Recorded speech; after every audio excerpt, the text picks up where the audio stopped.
Hey, Friendo, Steve here. And Larson. And on today's Going In Raw news brief, is WWE open to cross-promotion partnerships? And we preview Smackdown. But first, what's the latest on the AEW Impact partnership?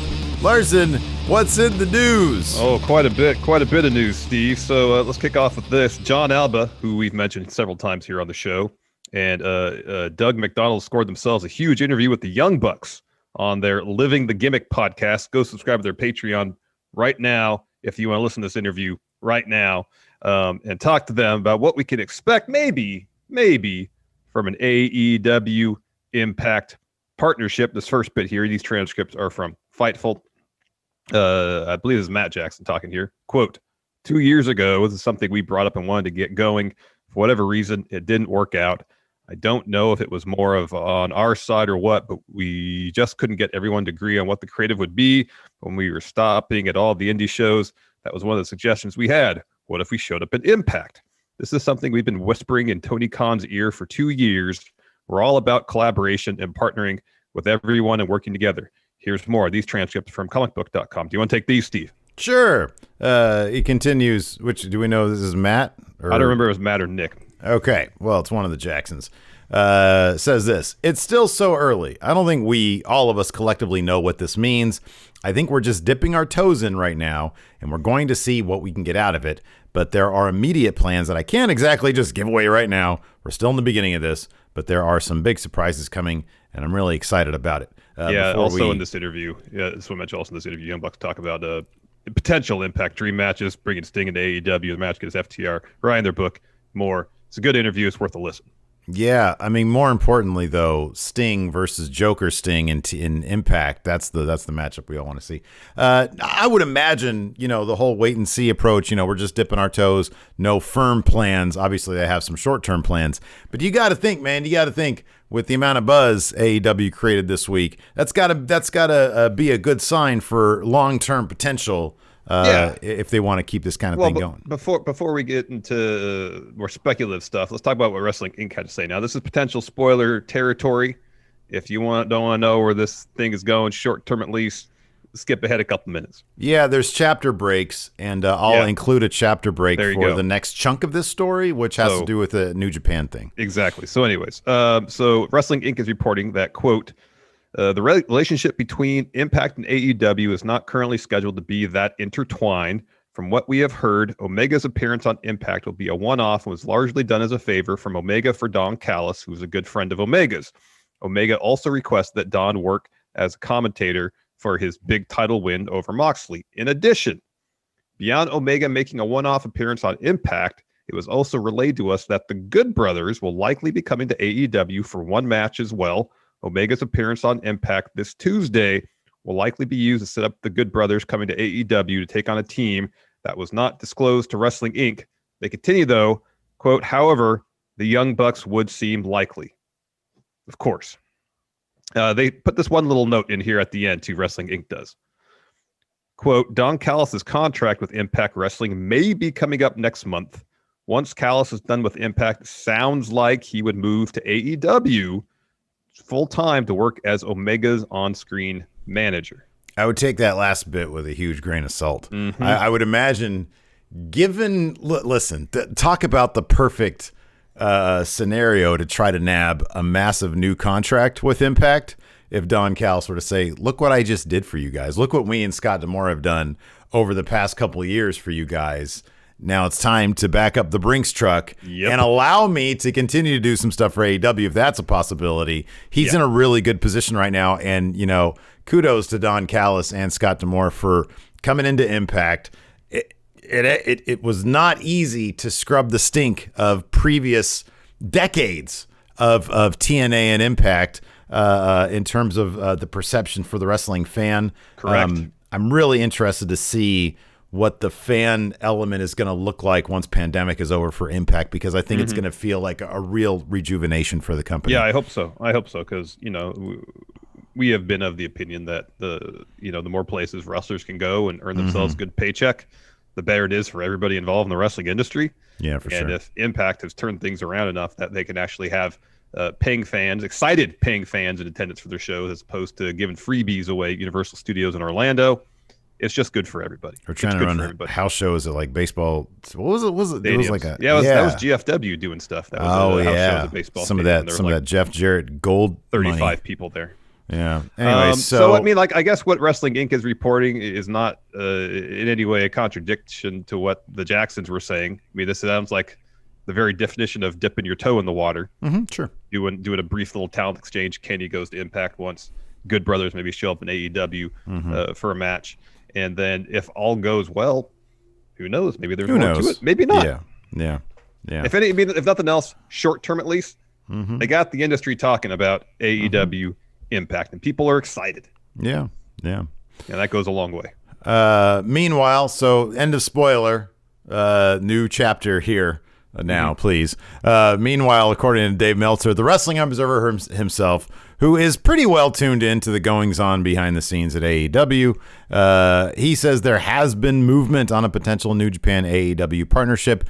In the latest Wrestling Observer newsletter, he says this: AEW's attitude right now is to work with everyone, whether it be Impact, New Japan, AAA, or NWA. Tony Khan has been speaking to Rocky Romero regularly of late to try and open the doors to New Japan, feeling the odds are better to do something with Harold Mage gone. Omega did a Kazuchika Okada tease with a Rainmaker pose, which the announcers talked about. The door is open for matches like Young Bucks versus Gallows and Anderson. Well, they're an Impact, so that's a different... Whether the storyline will be that Omega has jumped to Impact while holding the AEW title with... he's going back to talking about Impact now. Yeah. So he says, we only know there will be interaction of some sort. Interesting, that specific detail that Tony Khan is possibly, but if Dave Meltzer is correct, has been talking to Rocky Romero. The in-between. Later in 2021, when hopefully, we're by and large past pandemic, when it's easier to travel. Yeah. Maybe we'll get some AEW New Japan collaboration to some extent. Yeah.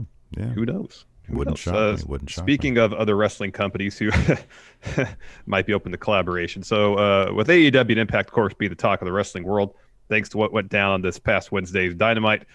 Triple H was asked during yesterday's pre-takeover conference call if WWE would be open to working with other companies, to which the game responded. Steve, would you like to take these quotes in Triple H voice, please? Who would ask this? Is this just a troll question right here? Why would anybody ask this question?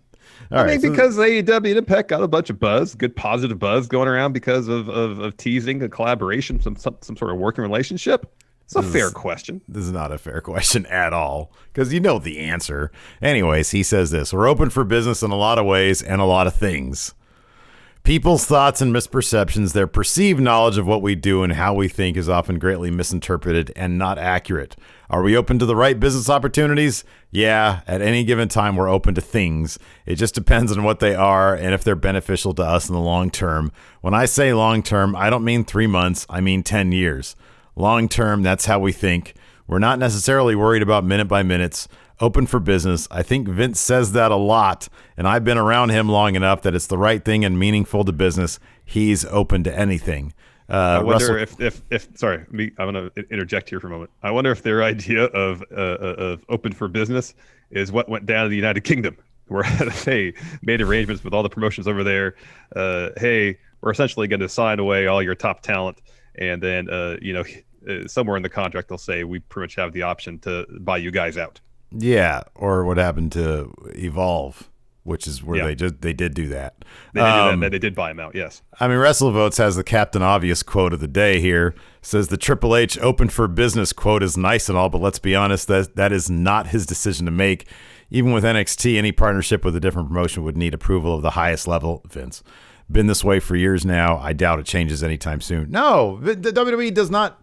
They don't consider. They would never consider that. They wouldn't, nor really should they. That's not their business model. I think I didn't listen to the actual quote from Triple H, but in my mind, the emphasis needs to be placed on beneficial to us. Yeah, like if it's a business deal they could work out that's beneficial pretty much solely to the WWE. I feel like would they consider it? If there's something from AEW which would accomplish two things, this partnership would accomplish. WWE getting lots of buzz and AEW going out of business, of course they'd consider it. Yes, but that would be an option on the table for WWE that they would consider. Otherwise, they probably wouldn't consider it. No, they wouldn't consider it. Of course they wouldn't. It's not their thing. They don't do that. No, so they don't do that anymore. That's why I question the validity of I question the validity of the question, because it's like it's like asking McDonald's, are you going to get into fried chicken? Of course they're not going to get into fried chicken. Well, chicken McNuggets, huh? Yeah. Is that actually? That's not actual chicken, though. Well, it was at one point chicken. Yeah, they actually had. I actually had a little bit of research on that. They actually had to get rid of the chicken nugget because they were buying too many chickens. And they had to slow down, so they decided to stop using actual chickens. Anyways, you can find out more about that on my McRib vlog tomorrow. Yeah. Anyways, let's see here. We have a Smackdown preview. Wait, no, we don't, because there's nothing officially announced. I teased this. Was there anything from last week's episode of SmackDown that would give us a clue into what we're going to get this week on SmackDown? I don't recall. Any matches that were supposed to be? Here, let me go back to those notes, because I usually note what they announced. Well, like Ziggler and we can make up our own preview. Ziggler and Rude.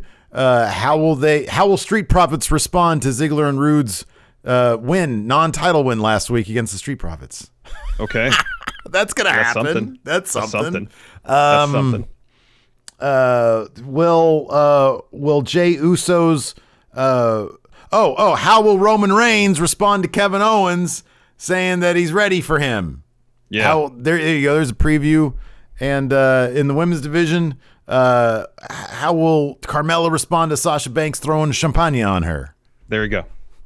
There's your SmackDown. There's your SmackDown. Because there's nothing officially announced last week. There's been nothing officially announced by WWE either.